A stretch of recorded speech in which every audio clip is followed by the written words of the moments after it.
Bowlers, balik lagi di channel Headsys Indonesia.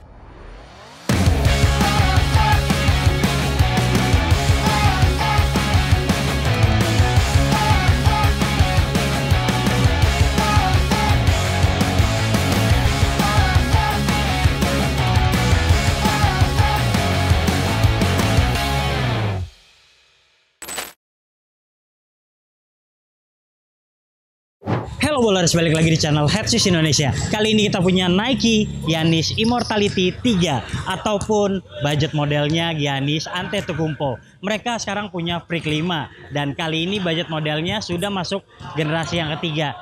Tapi sayangnya kenapa Nike kurang terlihat serius menggarap budget modelnya? Karena ketimbang seri pertama, kedua, dan ketiga ini ubahannya minim banget. Tapi buat Anda yang tertarik dengan sepatu ini, Anda bisa langsung klik link yang ada di deskripsi. Dan jangan lupa masukkan kode promo Headsys untuk free ongkir. Lantas, apa saja keunggulan dan kekurangan sepatu ini? Saksikan video reviewnya sampai selesai.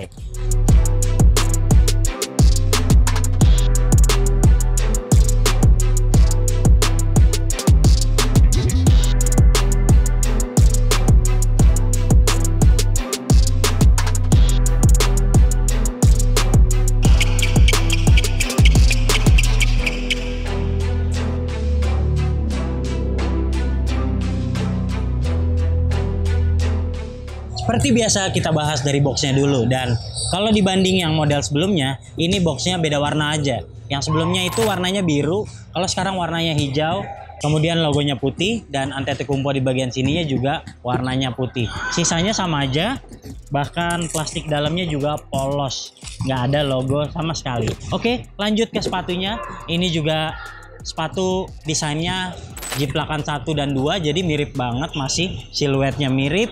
Kemudian yang membedakan adalah dia logonya di bagian sini dipermanis dengan adanya kulit sintetis, lalu ada pull tab belakang dan ada tulisan Nike Renew di sini.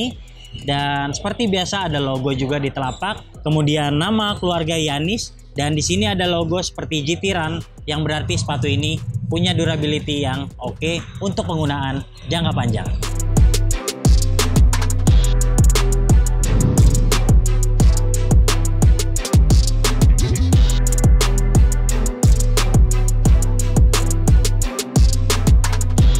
Yap, berbicara traksi, saya sudah mencoba sepatu ini sebanyak 2 kali di lapangan indoor yang bersih dan lapangan indoor ataupun semi indoor yang kotor seperti ini.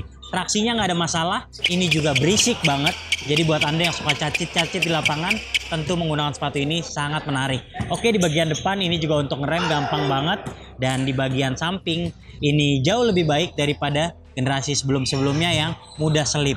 Jadi paling masalahnya adalah traksinya mudah sekali mengangkut debu dan gampang kemasukan kerikil. Nah, kalau Anda ingin traksinya tetap optimal, sebaiknya langsung aja dibersihkan setiap habis bermain supaya tetap kesat dan cacit-cacit. Oke, sepatu ini juga salah satu yang terbaik dalam hal transisi. Saya suka untuk lari-larian menggunakan sepatu ini, bahkan kalau bicara keawetan traksi, ini bisa digunakan di outdoor dalam jangka waktu yang cukup lama. Ini juga outsole-nya udah XDR, jadi tentu menjanjikan keawetan. Oke, secara keseluruhan untuk traksi kami puas, nilainya 8 dari 10.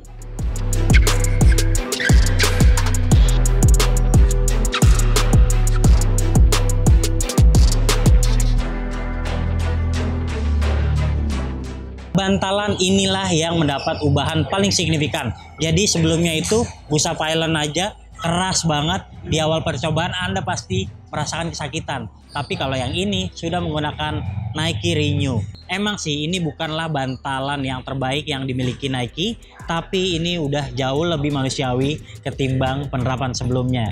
Jadi sekarang sudah terasa empuk-empuknya walaupun terasa standar banget. Dan kalau Anda sudah mencoba beberapa kali, ini baru terasa lebih nyaman ketimbang awal percobaan. Oke, kalau digunakan orang yang bobotnya besar, saya rasa ini bukan sepatu yang tepat untuk Anda karena impact protectionnya kurang baik, terutama di bagian depan. Ini terasa banget kalau di bagian depannya tuh tipis. Jadi kalau Anda bobotnya besar terus Anda gunakan sering-sering, tentu gampang ambles. Secara keseluruhan untuk stabilan juga saya rasa kurang, dan ini lebih mementingkan core feel ketimbang impact protection. Nilainya untuk bantalan 7,2.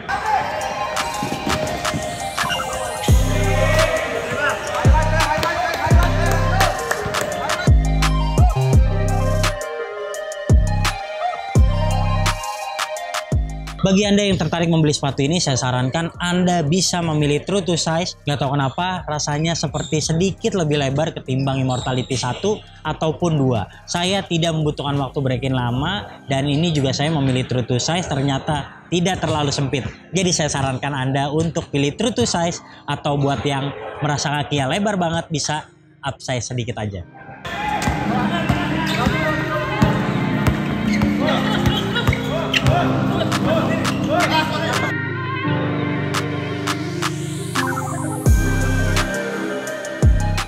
Untuk bahan atas ini basic banget, jadi mungkin ini juga karena budget model termurah dari signature shoes-nya Nike, jadi dibuat apa adanya. Bahan atas saya kurang suka karena ini tipis banget.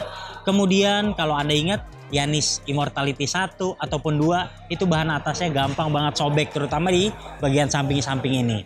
Tapi kalau di 3 ini dia ditambal ataupun dilapisi lagi dengan plastik, semoga lebih awet ketimbang generasi sebelumnya. Well, secara keseluruhan memang improvementnya nggak banyak, karena ini juga masih ada tekstil di sini yang tampilannya biasa banget, dan di samping juga masih terlihat tipis dengan rajutan yang dipenuhi ventilasi. Lalu di bagian lidah bawah ini juga tipis banget, fleksibel, dan buat Anda yang kakinya lebar biasanya kesakitan di bagian samping ini. Selanjutnya berbicara lidah. Lidahnya ini minim banget, super minim. Saya sarankan Anda pakai kaos kaki tebal aja, karena kalau enggak biasanya yang punya masalah di bagian atas pergelangan ini tentu akan sakit menggunakan sepatu yang tipis banget lidahnya seperti ini. Apalagi kalau Anda suka ikat tali sepatu dengan sangat kencang. Oke, selanjutnya di padding juga minim banget, dan bahkan tidak ada kuncian Achilles yang cukup dalam. Jadi ini benar-benar standar banget penerapannya. Kemudian kita lihat lagi kalau untuk talinya ini masih batas wajar ya. Kalau Anda mau nggak terlalu panjang, sebaiknya dimasukkan ke lubang hingga paling atas. Kemudian kita lihat insole-nya ini dilem tapi tipis banget rasa, dan saya rasa untuk bobotnya berat juga ini gampang ambles walaupun di bagian belakang. Oke, secara keseluruhan bahan atas bukanlah yang terbaik dan nilainya 7 dari 10.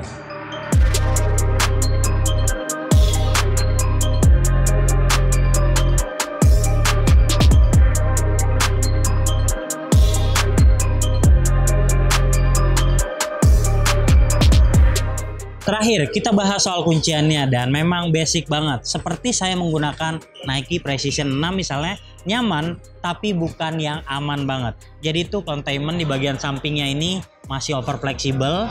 Buat Anda yang suka gocek-gocek nih, bahaya kaki di dalam gampang geser nih. Oke, di bagian depan ini juga kalau Anda memilih size yang kebesaran, berpotensi juga akan godek-godek di depan sini. Satu-satunya yang menjadi tumpuan Anda adalah mengikat sepatu ini dengan kencang, karena mungkin akan terbungkus tempurungnya di bagian tengah dengan ikatan yang maksimal. Karena kalau Anda lihat di tumitnya ini nggak bisa banyak Anda harapkan, tidak terlalu mengunci, apalagi kalau Anda misalnya pakai kaos kaki, apalagi kalau misalnya Anda pakai kaos kaki sembarang yang tipis, yang misalnya kaos kaki dari sekolah, itu terasa banget selipnya di tumit. Oke, secara keseluruhan impact protectionnya meningkat sedikit, walaupun saya rasa ini bukan sepatu yang sangat aman untuk Anda gunakan, apalagi buat Anda yang bobotnya besar. Secara keseluruhan nilai kuncian 7 dari 10.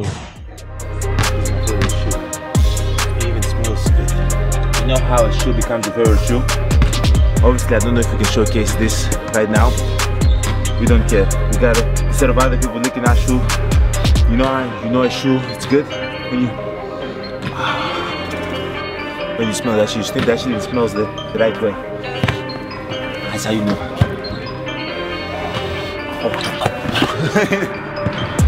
I'm joking.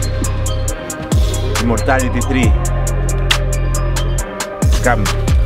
On the way.